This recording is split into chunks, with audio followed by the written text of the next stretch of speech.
Welcome to the tutorial on how to set up your preferences. There are a few personal settings in ServiceTool that you can change. These will remain the same no matter what vehicle file you are using or editing. These settings will only be applied to you and will not affect the vehicle file, and therefore not anyone else using a file sent from you. Maybe the most important one is the setting for save to memory, as it affects the vehicle. And by memory, we mean the EEPROM. When changing any value in a parameter, it will be reset to its previous value on a restart, unless the changes has been saved to the memory. By default, in the configurator version, this has to be done manually on this button. In the service version though, every change is automatically saved to the memory instantly. If you want, you can activate this feature also in the configurator version. Here, in the page Settings, we have the Auto Store Memory. We can click this, and now we clearly see that it is activated. Here, we also have the Settings button.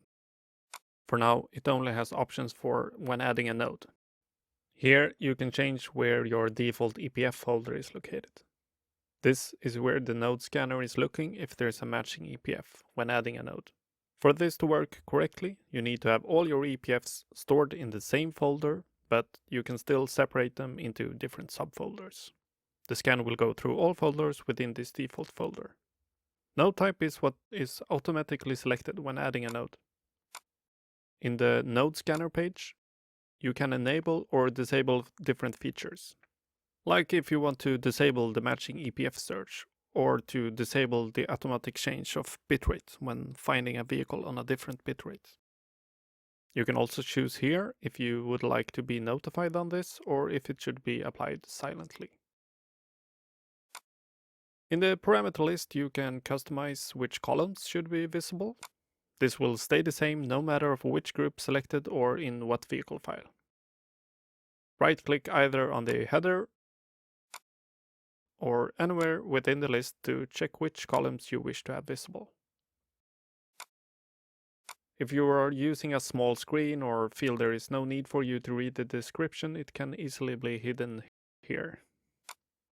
I have mentioned it before, but also the dongle and channel selection is user-defined, so make sure you select what you are using and not what the receiver of the file has. That needs to be set by them. That is all on how to set up your preferences. Thank you for watching. Please contact us if you have any questions, want to purchase our products, or have any feature requests.